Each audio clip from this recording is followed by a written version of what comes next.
La Fraîche Morning. Que ressens-tu quand tu manges ce que tu aimes? J'adore. C'est Maldo, hein. Je sais pas comment décrire. Je ferme les yeux, je suis sur un petit nuage. Wow. C'est comme un gros câlin. C'est un peu comme une histoire d'amour, si tu veux. Ouais, ça fait du bien en fait. Et toi? Princesse Tati, un sucre issu des meilleurs champs de canne de chez nous. Profitez dès aujourd'hui des nouveaux emballages Princesse Tati dans vos points de vente habituels. Princesse Tati? Le grand sucre. Des petits bonheurs. La Fraîche Morning. Vous êtes sur Urban FM 104.5, la station urbaine. Deuxième invité de notre émission ce matin, c'est Monsieur Chris Mboulungu, qui est responsable de communication, et le Dr Franck Elmer Essonedo, qui est coordonnateur de formation. On parle du programme de formation de 1000 entrepreneurs agricoles pour le Gabon, initié par le mouvement Wabuna en partenariat avec IDRC Africa. Chris, bonjour. Bonjour la fraîche. Toi, tu es responsable de la communication, donc on va commencer par toi. Oui. C'est quoi exactement le programme de formation de 1000 entrepreneurs? Évidemment, le programme 1000 entrepreneurs agricoles pour le Gabon est un programme qui vise à former au niveau national des compatriotes dans les métiers de l'agriculture. Retenons bien tout sexe et tout âge confondu. Il n'y a pas d'âge pour retourner à la terre et il n'y a pas de discrimination du point de vue du sexe pour aller pratiquer l'agriculture. Le constat qui nous a mené à arriver à la construction de ce projet est tout simplement la production gabonaise au niveau de l'agriculture. L'agriculture au niveau du Gabon représente seulement 3,8% du PIB.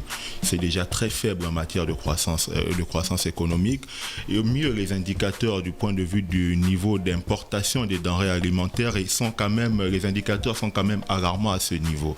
Le Gabon reste quand même importateur à près de 90% de ces denrées alimentaires, notamment les produits en provenance des pays voisins. Ça, c'est quand même assez inquiétant. Ça représente plus de 860 milliards de francs CFA annuellement en matière d'importation des denrées alimentaires. Il y a donc une urgence à agir. Il faut donc faire participer l'agriculture à la diversification de notre tissu économique. C'est tout simplement cet élan de pensée qui a mené le mouvement des entrepreneurs engagés Wabuna en collaboration avec l'ONG IDRC Africa, et ça, il faut bien le retenir, suivant nos champs de compétences respectifs qui sont pour l'un la promotion de l'entrepreneuriat en milieu local et l'autre la promotion de l'agriculture.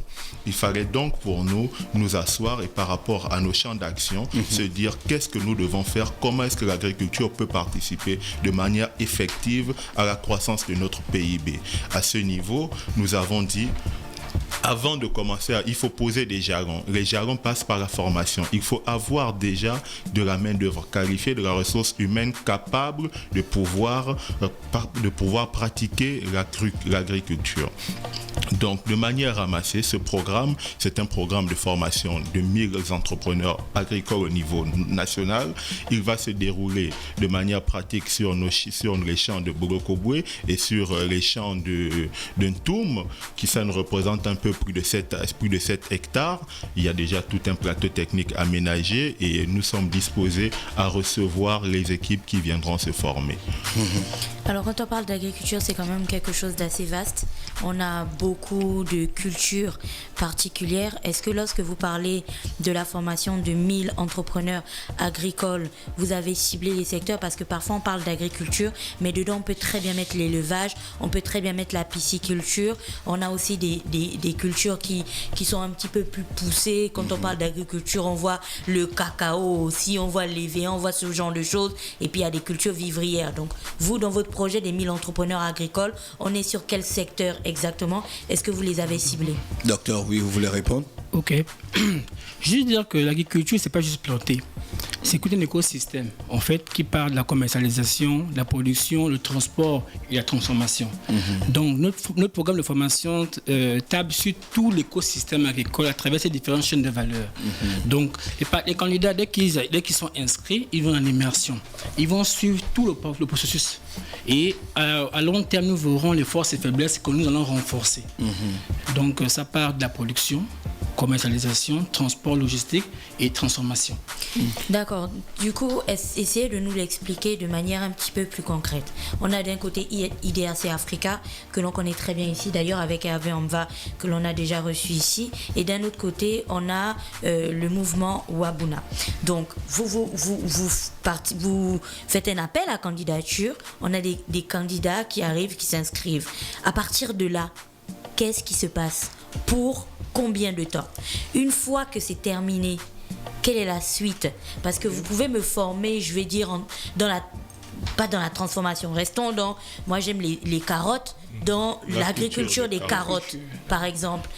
Ok, au terme de ma formation, je sais exactement comment on fait pousser les carottes et tout. Qu'est-ce qui se passe après? Je sors de là et je fais quoi? Où est-ce que je trouve mon lopin de terre? Ok, j'en reviens. Ok. La formation pour la formation ne nous intéresse pas en fait. Nous, ce qu'on va faire au niveau de Bolokobwe, qui est le plateau technique, c'est que nous allons former 1000 entrepreneurs agricoles. Ça revient à créer 1000 entreprises agricoles. Ces personnes seront formées pendant 6 mois, avec 3 mois d'essai, une première phase de 3 mois. Une fois ces personnes sont formées, nous allons les insérer sur le terrain. Et nous avons déjà mené des entretiens communautaires et individuels. Donc nous avons la majorité des personnes inscrites parce qu'il y a près de 400 personnes sur 1000. Il est sûr que d'ici 2 semaines, nous matin au quorum. Donc les personnes qui vont bénéficier de cette formation, non seulement seront, ceux qui n'ont pas de terrain, mais le peu de terre, seront insérés sur notre site de Bolokobwe qui est 4,5 hectares aménagés. Donc le but, c'est que ces personnes sont formées et vont comprendre tout l'écosystème agricole. Elles sont installées, on va les former, les accompagner à travers des semences. La production qui va en découler, 5% bénéficie, le candidat va bénéficier de 5% et 15%, on va créer un compte au niveau des DDG ou Afinam pour financer son projet. Le but, ce n'est pas de les former et de les laisser dans la nature comme c'était fait par le passé. Donc les 15% qui sont mis à Finam, c'est pour continuer à financer son projet du coup. Et vous avez dit il y a 4,5 hectares à Bolokobwe qui seront donc mis à la disposition des personnes formées. C'est ça, est-ce que vous avez déjà une idée de l'espace qu'il faut? Parce que l'agriculture, c'est bien. Hein? Je suis partisane de l'agriculture, mais il faut quand même une certaine quantité pour avoir de la rentabilité. Donc on est à combien d'espace? Ça c'est la première question, excusez-moi. La deuxième, il y a le décrochage. Peu importe les projets qui sont mis en place, même à l'école il y a le décrochage. Il y a des gens qui viennent, ils sont très très motivés dès le début, et puis après votre programme c'est 6 mois, ils décrochent. Quelles sont les mesures que vous avez mis en place pour que les personnes qui sont inscrites, les 1000 entrepreneurs que vous allez avoir, vous les ayez à terme, pour pas commencer avec 1000 le premier jour et se sortir avec 200 entrepreneurs au final qui ont accepté de rester? Première question, je répondrai pour dire que l'agriculture, c'est pas forcément les grands hectares. D'accord. Le principe de l'agriculture, c'est de produire abondamment sur des petites superficies. D'accord. Donc si vous produisez, un exemple, 22 sacs sur 1 hectare et moi je produire 22 sacs sur 1000 mètres carrés, c'est moi l'agripreneur en fait. Donc le but c'est ça. De les techniques agricoles pour aménager, pour avoir un meilleur rendement. C'est la première question. Pour la deuxième question, nous avons mis en place, c'est un projet, c'est pas le fruit, c'est pas le buzz en fait. D'accord. C'est le fruit d'une réflexion minutieuse entre Wabuna et IDRC Africa. Et par petite histoire, notre modèle de développement d'IDRC Africa a été validé par le ministre dernièrement. Et ce modèle qui va être implémenté dans toutes les provinces du Gabon. Donc on s'inspire de ce qu'on fait depuis 10 ans à travers l'expertise, la technicité digitale et communicationnelle de Wabuna. Donc c'est notre projet en nous en fait. C'est nous qui avons le paquet technique qui est Bolokobwe, le village agricole de Bolokobwe. Ces personnes ne décrocheront pas parce qu'au départ, nous faisons une lecture sociologique des personnes. Nous menons les entretiens et nous voyons des forces et faiblesses. Il est clair que nous ferons tout le processus qui est de la production à la transformation. Mais si nous voyons que les personnes qui ont un goût prononcé pour la commercialisation, on va les forcer, on va renforcer les capacités.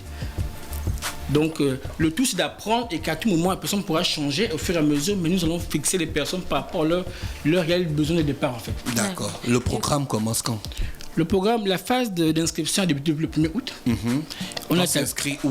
On s'inscrit principalement au niveau du siège d'IDRC Africa. C'est où? C'est au CHU d'Angonje, c'était en Traco. Et au niveau de Wabuna, au côté du niveau de Libandeng. D'accord. À Libandeng, à quel niveau exactement? Ok, déjà pour revenir, le choix déjà des deux sites, il répond à un double objectif, qui sont des objectifs sanitaires, mais aussi des objectifs de proximité. Le site d'Angonje, tout simplement parce que c'est le siège de IDRC Africa, et le site d'Alibandeng parce que c'est le siège de Wabuna. Maintenant, pourquoi est-ce qu'on parle d'objectifs sanitaires? Nous sommes en période de Covid-19. Il faut éviter les déplacements massifs des personnes sur Pourquoi les on n'avait sites. pas fait des inscriptions alors sur une plateforme digitale, Facebook, Instagram, WhatsApp? Évidemment, ça paraissait un peu plus facile et plus adapté au contexte actuel.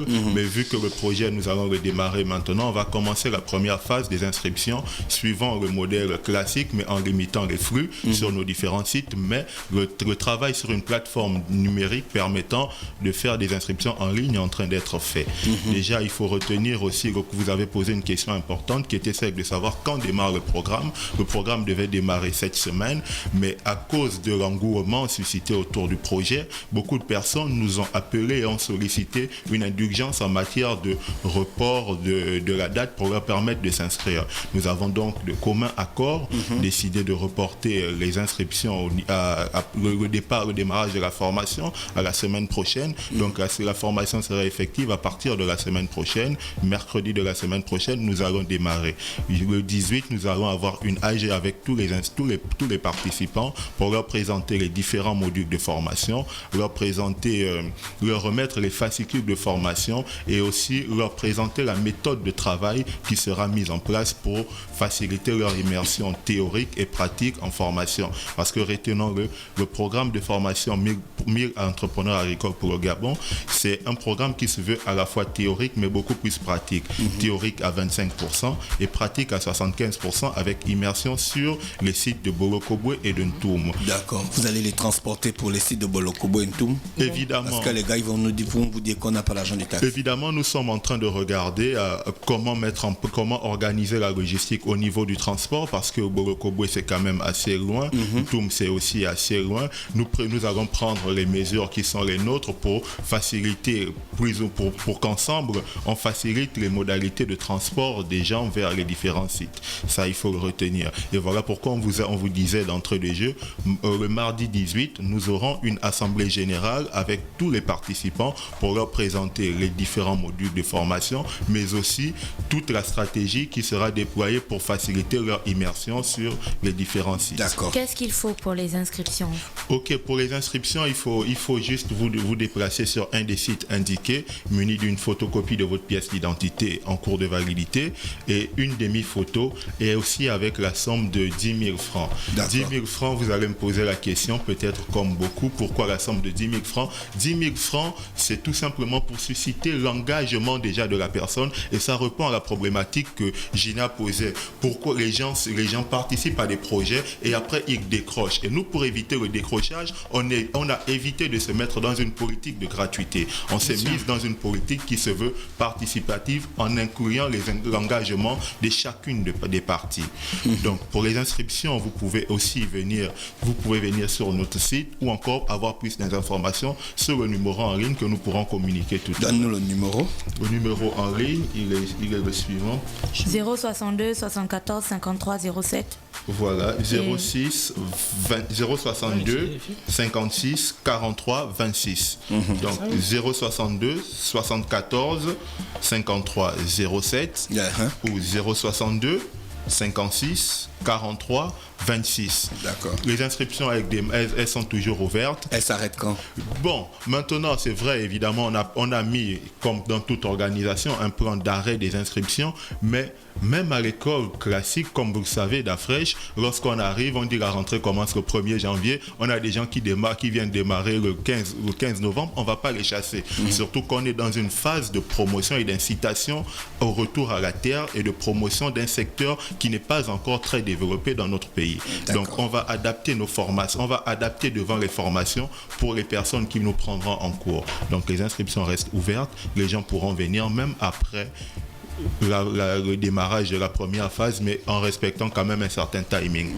D'accord. Merci, docteur Franck Elmer. Vous voulez ajouter quelque chose? Oui, juste dire que c'est un programme qui est annuel. C'est une phase test.